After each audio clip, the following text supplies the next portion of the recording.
Honestly, if I could be bothered, I might actually start a new feature called the Daily Caught Offside. For those of you who don't know, Caught Offside is, I think maybe it used to be a magazine. I'm not sure. It's definitely a website, definitely a sort of daily football publication.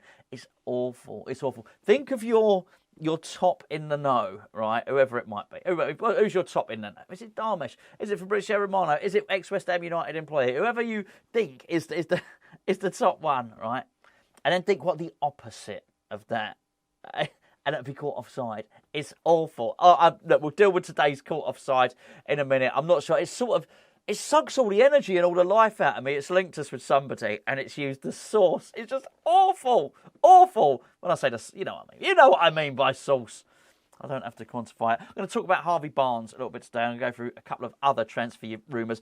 They really have hotted up, which was always going to happen the closer we got to the Declan Rice departure. In terms of Declan Rice departure, I've been told off by a couple of people. Actually, I've been told off by a couple of people because of Declan Rice. I've been told off by a lot of people. We'll call it Moustache-gate. We'll get to that in a minute. As far as Declan Rice is concerned, don't blame me, people across from me, that it hasn't gone through. I made it really clear. I put on the thumbnail Sky Sports in the title. I put Sky Sports report.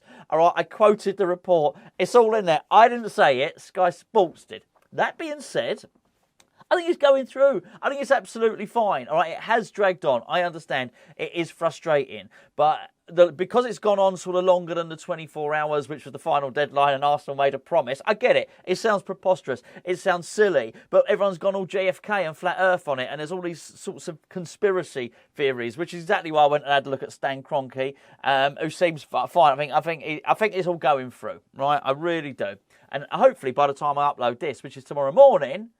Saturday morning, as you're watching this, it'll possibly be all done. But it's one of the reasons I wanted to talk about Harvey Barnes as well.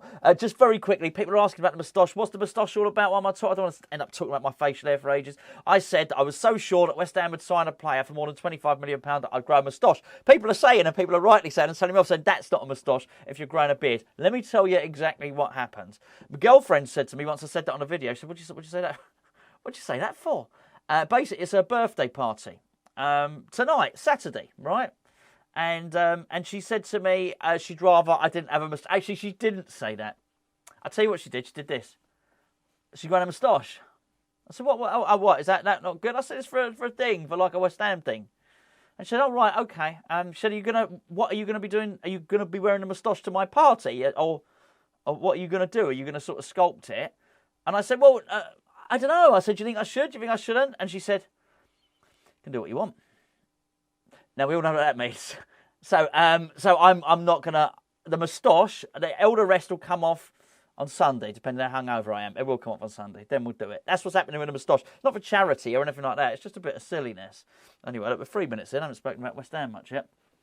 Harvey Barnes. Look, again... I think we're still. I say we're still in for him. I don't think we've been in for him yet. I don't think we've lost out on him. There's all this talk about him going to Newcastle. Loads of it. I think, well, hold on, Newcastle.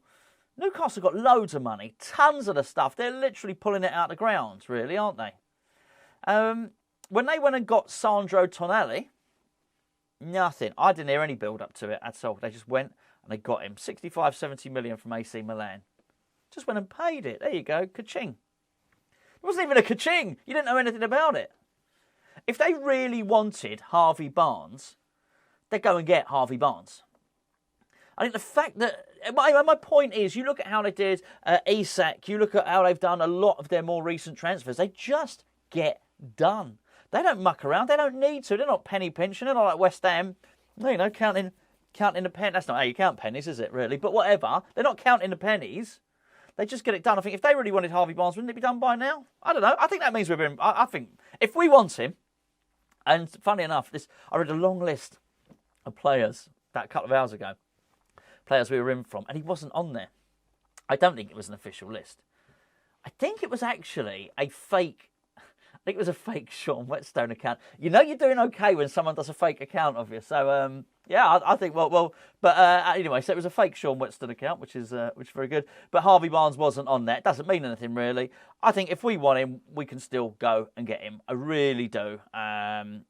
Hopefully we're haggling. Hopefully we're negotiating. That being said, we've got a new director of football.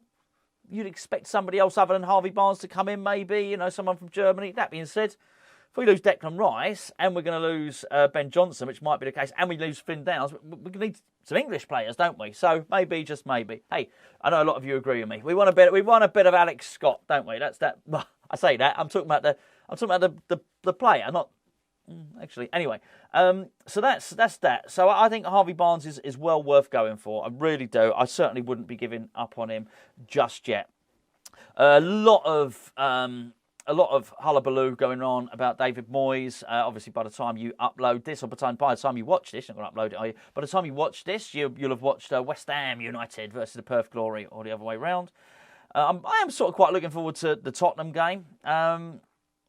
It's pre-season. That doesn't mean anything to me. Never particularly has done. Maybe the last pre-season game before the season starts. I think, yeah, okay, it's getting a little bit interesting now. But I'm not so bothered at the moment. Right, let's have a little look at some of the other rumours. So apparently, according to, do you know what? Actually, let's do the caught offside. Let's do the caught offside right now. West Ham wants a complete deal for Brazilian striker instantly. Oh, good. It will probably be done. By the time I upload this, it'll probably be done. It says, a time is of the essence if West Ham want to be successful in securing one of Brazilian football's young superstars. There's then paragraphs and paragraphs where they don't mention this young Brazilian superstar. I'm going to save you from that. I'm going to scroll. Why can't I say scroll? Anyway, I'm going to scroll straight down to the bottom and tell you what the player is. He said, from a Hammer's point of view, if they want to sign 16-year-old, oh yeah, I'm sure David Moyes will play him, 16-year-old samba sensation. Does that mean he's good at dancing? A 16-year-old samba sensation, Ryan Vitor Simplicio Roca, simply known as Ryan. They have actually typed that. Ryan Vitor Simplicio Roca, simply known as Ryan. That's good. You've got to love it. I'd have gone with Ryan Dino if I was Brazilian. Gonzinho. Anyway, it doesn't matter, does it? It said they need to move quickly. According to, now this is where this is where Caught Offside quote their post, right? Quote their source. According to Tutamura Cataweb, what? According to Tutamura Cataweb, Newcastle are also interested in Ryan.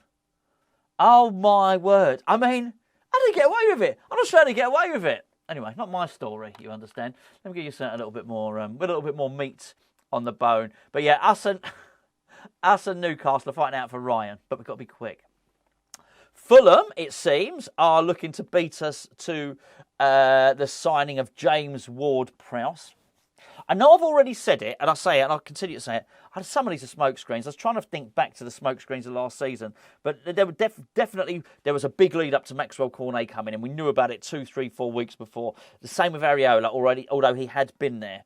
But I think certainly, I think there was a bit of build-up with Nathan Gerd. There was a bit of a build-up. But certainly Flynn Downs, Scamacca, Paqueta, they were really quick. And there are other names being bandied about. I do wonder if Ward-Prowse is sort of a bit of a smokescreen for somebody. Look, if Fulham want him, I was going to say Fulham can have him. It's got nothing to do with me, has it, really? I don't mind. I don't think he'll be as bad as some people make out. I know there's not all of you. There's always some people in the chat who say that they think Ward-Prowse would be absolutely fine. I think he would be fine. I just think it would be. It's not that he's a bad player. He's a good player. Best free kick taker in the league. That's got to be worth something, right? I just think it's a little bit, lacks a bit of imagination, a little bit underwhelming. I think I prefer Ryan. Anyway, I forgot. It's a good job he did Ryan because I've forgotten his full name already. Strasbourg turned down West Ham offer for Habib Diallo. Now, this is from French Football News. It says Get French Football News. Now, what I would say about Get French Football News, do you remember the article the other morning, which was about Gianluca Scamacca? And I said there was an article that had totally omitted all the good stuff that Scamacca had said, basically. Everything was about him going to Roma, loving Jose Mourinho, but it was none of the nice stuff about liking West Ham and being happy at West Ham. That was from a website called Get Italian Football News. So I got a feeling there's something a bit fishy going on here. So I just think possibly their reporting might not be the most worthwhile. Now, if you will remember, it was only yesterday I gave the Habib Diallo transfer. I got out my proper cockomometer, and that was. I said this was a load of rubbish. I said this rumour was horseshit, basically. But anyway, so it's basically saying that the Strasbourg striker is attracted interest from West Ham.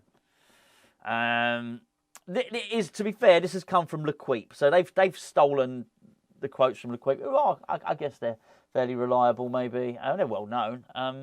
West Ham have bid 17 million for the player. Apparently Chelsea were interested as well. I don't know. He's 28 years of age. This just goes back. I know I mentioned it yesterday. I'm not going to labour the point on it. There are so many West Ham stories here. It is absolutely unbelievable. I'll give you another one right now.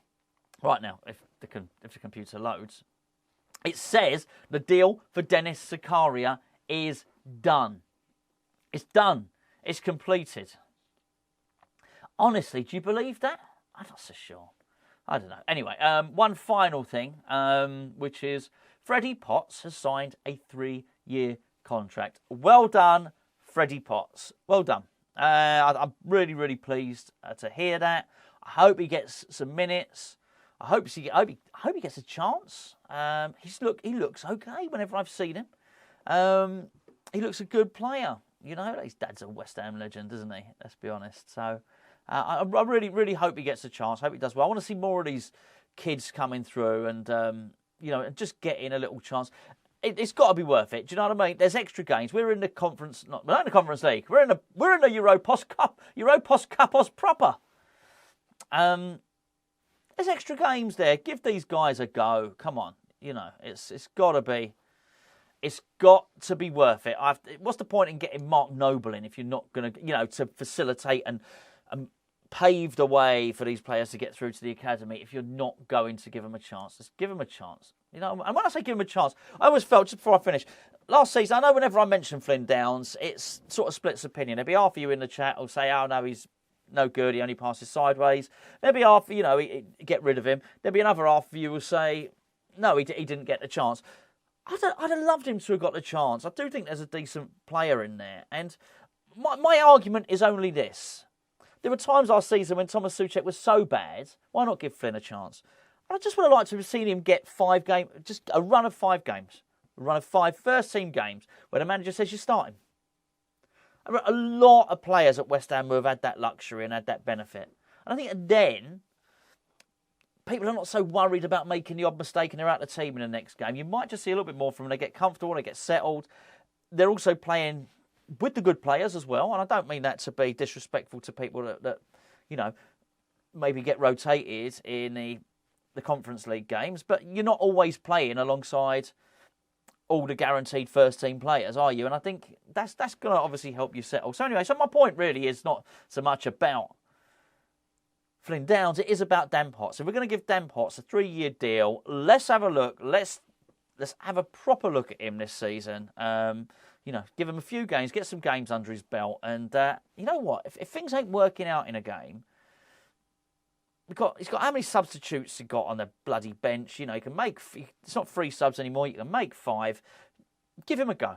If midfield is not functioning, give him a go. Get Dan Potts on there. What's the worst can happen? If we're doing crap anyway, honestly, what's the worst can happen? Anyway, that's my lot. I'll be back probably Sunday, possibly with a moustache. Might be hungover. Might be back Monday. Might give it a little swerve. Anyway, as always, thanks for tuning in.